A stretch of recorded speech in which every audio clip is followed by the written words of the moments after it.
Cell Health, reboot your body, omega 3 oil extracted from algae, strong heart, sharp mind, healthier you.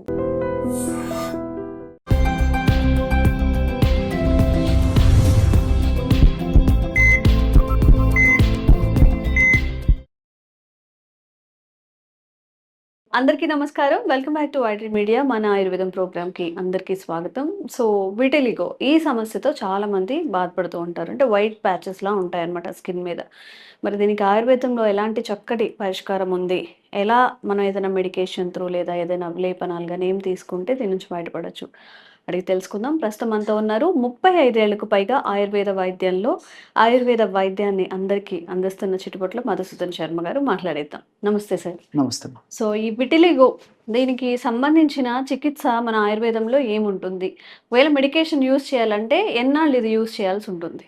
Vitiligo సమస్యని స్విత్రము అని చెప్పేసి ఆయుర్వేద మహర్షులు వేలాది సంవత్సరాల క్రితమే ఆయుర్వేద వైద్య గ్రంథాల్లో చాలా స్థూలంగా దాని గురించి విపులీకరించి చక్కటి చికిత్సా విధానాన్ని గురించి కూడా తెలియజేయడం జరిగిందమ్మా. స్విత్రం అనేటువంటి పేరుతో చెప్పడం జరిగింది. స్విత్రం. ఓకే. అట్లే ఆధునిక వైద్య విధానంలో విటిలిగో మీరు అడిగారు కదమ్మా, విటిలిగో అంటారు. అందరికీ అర్థమయ్యేట్టు చెప్పుకోవాలంటే ల్యూకోడర్మా అంటారమ్మా. ల్యూకోడర్మా. సో అన్ని భాషలో ల్యూకో అంటే తెలుపు, డర్మ ల్యూకో అంటే తెలుపు, డర్మ అంటే చర్మం. సో చర్మ భాగంలో కొన్ని ప్రాంతాల్లో తెల్లగా అయ్యేటువంటి పరిస్థితి ఏదైతే ఉందో, మచ్చలుగా అయ్యేటువంటి పరిస్థితి ఏదైతే ఉందో దాన్ని ల్యూకోడర్మా అంటారమ్మా. సో ఈ ల్యూకోడర్మా లేదా విటిలిగో లేదా స్విత్రము అనేటువంటి ఈ సమస్య ఒక భారతదేశంలోనే కాకుండా ప్రపంచవ్యాప్తంగా కూడా విపరీతంగా వేధించేటువంటి అత్యంత సర్వసాధారణటువంటి చర్మ సమస్య అయిపోయిందమ్మా. సో దీనికి కారణాలు ఏంటంటే ముఖ్యంగా మన చర్మానికి రంగునిచ్చేటువంటి మెలనిన్ అనేటువంటి రంజక పదార్థము ఆ చర్మ భాగంలో కొన్ని ప్రాంతాల్లో తక్కువగా ఉత్పత్తి అవుతుందమ్మా. ఎక్కడైతే మెలనిన్ అనేటువంటి పిగ్మెంట్ చర్మ భాగంలో తక్కువగా ఉత్పత్తి అయిందో ఆ భాగంలో మచ్చ తెల్లగా తయారైపోతుంది. నిజంగా చెప్పాలంటే ఇది ఒకరి నుంచి ఒకరికి వచ్చేటువంటి అంటువ్యాధి కాదు. అదేవిధంగా 100లో 99% మంది వరకు కూడా మరి తర్వాత తరానికి వచ్చేటువంటి జబ్బు కాదు, కుటుంబ సభ్యులకు వచ్చేటువంటి జబ్బు కాదు, పక్కన స్నేహితులతో తిరగడం వల్ల స్నేహితులకు వచ్చేటువంటి జబ్బు కాదు, అదేవిధంగా భార్యాభర్తల్లో ఎవరికైనా ఒకరి నుంచి ఒకరికి వచ్చేటువంటి జబ్బు కాదు. సమాజంలో చాలా పోహలు ఉన్నాయి కానీ కేవలము ఒక దేహానికి ఒక శరీరానికే పరిమితమైనటువంటి సౌందర్యపరమైనటువంటి సమస్యమా. దీనివల్ల క్యాన్సర్గా మారడం కానీ లేకపోతే ఈ చర్మ వ్యాధి వల్ల మంట, పోటు, దురద, అదేవిధంగా బాధ, అసౌకర్యము ఇలాంటివి ఉండడం కానీ ఇన్ జనరల్గా 99% కేసెస్లో ఉండదమ్మా.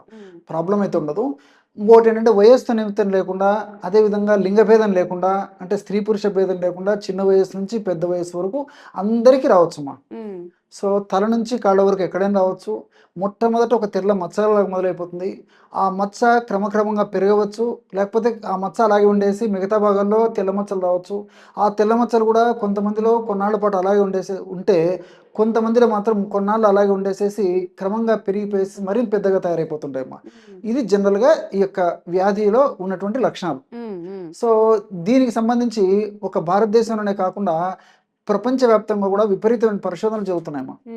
అందులో ఈ పరిశోధనలో ముఖ్యంగా మరి ఆధునిక వైద్యంలో రకరకాల ప్రయోగాలు, రీసెర్చెస్ జరుగుతున్నాయి. ఇందులో భాగంగా మరి ఈ భావంచారణ కూడా, ప్రకృతిలో దొరికేటువంటి భావంచారణ కూడా మరి ప్రపంచవ్యాప్తంగా కూడా దీన్ని పరిశోధన చేయడం జరిగిందమ్మా. సో ఎగ్జాక్ట్లీ సో భావంచారలో ఉన్నటువంటి సొరాలిన్ అనేటువంటి ఒక కెమికల్ కాంపౌండ్ ఏదైతే ఉందో ఆ కెమికల్ కాంపౌండ్ మన దేహంలో ఎక్కడ తక్కువ మెలనిన్ అనేటువంటి రంజక పదార్థం పిగ్మెంట్ తక్కువ ఉందో ఆ పిగ్మెంట్ను భర్తీ చేస్తుందని చెప్పేసి ఆధునికంగా చేసినటువంటి పరిశోధనలు కూడా నిరూపితమైందమ్మా. అందుకోసం అని చెప్పేసి ఆధునిక వైద్యంలో కూడా సొరాలిన్స్ అని చెప్పేటువంటి కెమికల్స్ కృత్రిమంగా తయారు చేసి ఈ విటిలిగో పేషెంట్స్కి, వైట్ ప్యాచెస్ ఉన్నటువంటి పేషెంట్స్కి చేసి చక్కటి ఫలితాలు పొందుతున్నారమ్మా. కానీ సహజ సిద్ధంగా భావంచాలు వాడడం వల్ల ఇంచుమించు 100లో 99% ఎలాంటి సైడ్ ఎఫెక్ట్స్ ఉండవు, క్షేమదాయకంగా ఉంటుంది, దీర్ఘకాలికంగా పనిచేస్తుంది, మళ్ళా ఈ సమస్య పునరావృతం కాకుండా ఉంటుందమ్మా తగ్గిన తర్వాత. కానీ సొరాలిన్స్ వాడినటువంటి వాళ్ళు, కృత్రిమంగా తయారు చేసినటువంటి సొరాలిన్స్ వాడినటువంటి వాళ్ళు ఫలితము మరి త్వరగా ఉన్నప్పటికీ మరి ఎక్కువ శాతం మందిలో మరలా పునరావృతం అయ్యేటువంటి అవకాశం ఉంటుంది. అదేవిధంగా సైడ్ ఎఫెక్ట్స్ వచ్చేటువంటి అవకాశాలు ఉంటాయమ్మా. సో కాబట్టి మరి ఇలా అనేక పరిశోధనలు జరుగుతున్నాయి. ఈ ప్రపంచవ్యాప్తంగా జరిగినటువంటి పరిశోధనలు కూడా మరి ఈ యొక్క ఆయుర్వేదానికి సంబంధించినటువంటి ప్రకృతిలో దొరికేటువంటి ఔషధాలకు సంబంధించినటువంటి పరిశోధనలు కూడా చాలా ఎంకరేజింగ్ రిజల్ట్స్ కూడా వస్తున్నాయమ్మా. ఈ నేపథ్యంలో మరి మన ఋషులు చెప్పినటువంటి ఒక చక్కటి సాంప్రదాయ వైద్యాన్ని మనకి అందరూ తయారు చేసుకోదగ్గ సులువైనటువంటి వైద్యాన్ని చెప్తాను చూడమ్మా. అలాగే. సో ఇంతకుముందే చెప్పాను బావంచాలు, ఉమ్, ఇది మనకు మార్కెట్లో దొరుకుతాయి. ఉమ్, బావంచాలు తెచ్చుకొని శుభ్రం చేసేసి మిక్సీలో వేసేసుకొని చూర్ణం చేసి ఒక 50 గ్రాములు తీసుకోవాలమ్మా. ఉమ్, చాలా చౌకగా దొరుకుతాయమ్మా. మీరు అన్నట్లు శొంఠి పిండిలో వాడుతుంటారు కాబట్టి అందరికి తెలిసినటువంటి ద్రవ్యమ్మా, చాలా సువాసన భరితంగా ఉంటుంది. ఉమ్, సో 50 గ్రాములు బావంచాల చూర్ణం తీసుకోవాలి.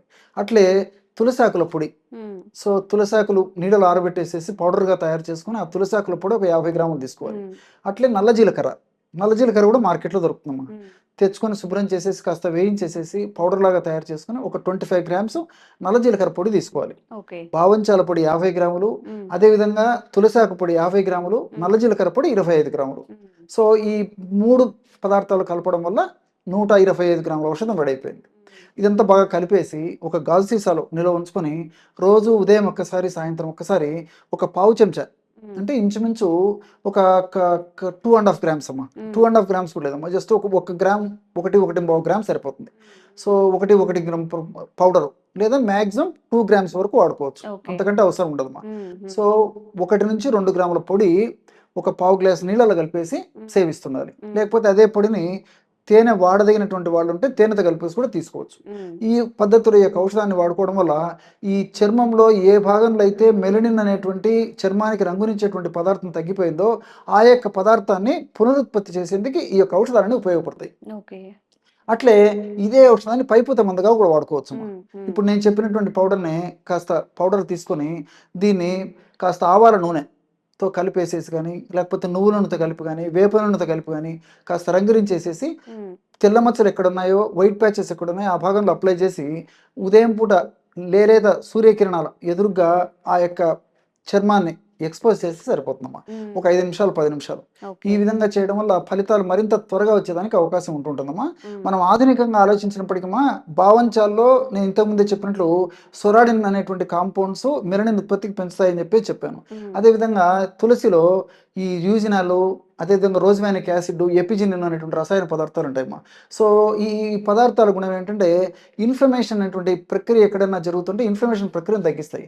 సర్వసాధారణంగా ఈ తెల్ల మచ్చలు ఉండేటువంటి ప్రాంతంలో మరి కొంతవరకు ఇన్ఫ్లమేషన్ జరిగేటువంటి పరిస్థితి కూడా జరుగుతుంటుంది. ఆ ఇన్ఫ్లమేషన్ ప్రక్రియ జరిగినప్పుడు ఇలాంటి పరిస్థితులను ఏర్పడుతుంటాయి. కాబట్టి ఇన్ఫ్లమేషన్ తగ్గించడం వరకు ఇది ఉపయోగపడుతుంది. అదేవిధంగా యాంటీహిస్టమిన్ అంటే మన దేహంలో ఉత్పత్తి అయ్యేటువంటి హానికారకమైన పదార్థాల యొక్క ప్రభావం చేత మరి కారణం అస్పష్టంగా తెలియకుండానే ఈ చర్మం మీద మెలనిన్ అనేటువంటి రంజక పదార్థం తగ్గిపోతుంటుంది. అంటే హిస్టమిన్స్ ప్రొడక్షన్ వల్ల, అంటే హానికారకమైన పదార్థాల యొక్క ఉత్పత్తి వల్ల ఈ ఎపిజిన్ అనేటువంటి రసాయన పదార్థము మన దేహంలో ఏవైతే హానికారకమైన పదార్థాల ఉత్పత్తి వల్ల ఈ మెలనిన్ అనేటువంటి రంజక పదార్థం అక్కడ ఆ భాగంలో తగ్గిపోతుందో ఆ యొక్క హానికారకమైన పదార్థాలను నిర్వీర్యం చేసేసి మెలనిన్ ఉత్పత్తికి దోహదపడుతున్నాము. రెండవది ఏంటంటే ఈ తులసి యొక్క మరొక గుణం ఏంటంటే మానసిక ఒత్తిడిని తగ్గిస్తుంది. సర్వసాధారణంగా తెల్ల మచ్చలు వచ్చినటువంటి వాళ్ళలో మీరు బాగా గమనించండి అమ్మా, లోపలి భాగంలో ఉంటే కొంతవరకు భరించగలరు కానీ బయటికి కనిపించేటువంటి భాగాలు ఉంటే మానసికంగా కుంగిపోతుంటారు అనమాట. ఈ మానసిక ఒత్తిడి వల్ల ఒక పట్టాన ఆ జబ్బు కూడా తగ్గదు. సో తులసి వాడుకోవడం వల్ల తులసిలో ఉన్నటువంటి కొన్ని రసాయన పదార్థాలు మానసిక ఒత్తిడిని తగ్గిస్తాయి. ఎప్పుడైతే మానసిక ఒత్తిడి తగ్గుతుందో అప్పుడు సర్వసాధారణంగానే దేహధర్మంలో భాగంగా శరీరంలో ఉన్నటువంటి స్వయం కెపాసిటీ వల్ల త్వరగా ఆ సమస్య నుంచి బయటపడేదానికి అవకాశం ఉంటుంది. బాడీ తనకే తను రిపేర్ చేసేసుకుంటుంది.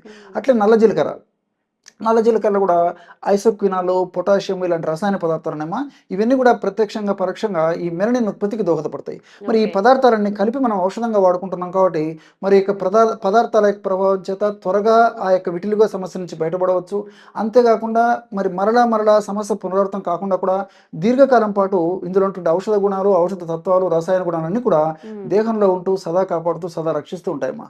ఎవరైనా కానీ విటిలిగోని ఫేస్ చేస్తున్నప్పుడు సార్ చెప్పిన పరిణామం ఇవన్నీ తీసుకొని భావించాలి. కానీ ఇవన్నీ కూడా న్యాచురల్ సోర్సెస్ కాబట్టి మీకు ఎలాంటి సైడ్ ఎఫెక్ట్స్ వచ్చే అవకాశం కూడా ఉండదు. సో కొన్నాళ్ళు వాడండి, మీకు సూటబుల్ అవుతుంది, మంచి రిజల్ట్స్ వస్తున్నాయంటే కంటిన్యూ చేయండి.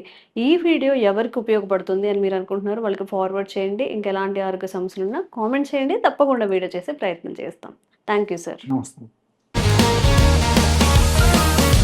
Sir, one life lesson what medicine has taught you. Whatever you can do without expecting. But I really believe మన పాజిటివ్ యాటిట్యూడ్ ఉంటేనే మనం ఏదైనా సాధించగలం. గట్ ని మనం కరెక్ట్ గా డీల్ చేసినట్లయితే అది మనకి పాజిటివ్ హార్మోన్స్ ని రిలీజ్ చేస్తుంది. షుగర్ వచ్చిన వాళ్ళ పరిస్థితి ఏంటి? పొట్ట దగ్గర పెరిగితే దాన్ని ఆండ్రాయిడ్ అంటారు, ఆండ్రాయిడ్ ఫోన్ కదా. అసలు థాట్స్ ఎందుకు వస్తాయి? బ్రెయిన్ డెడ్ అంటే దానికి ప్రపంచం అంతా కూడా కొన్ని నిర్దిష్టమైనటువంటి లక్షణాలు ఉన్నాయి. మానసికంగా ధైర్యంగా ఉంటే క్యాన్సర్ జయించవచ్చు. You are a doctor for a cause sir, అంతే. వాళ్ళకి వచ్చిన ఆదాయం కాకుండా ఫ్రీ సర్వీస్ ఎంతమందికో చేస్తారు.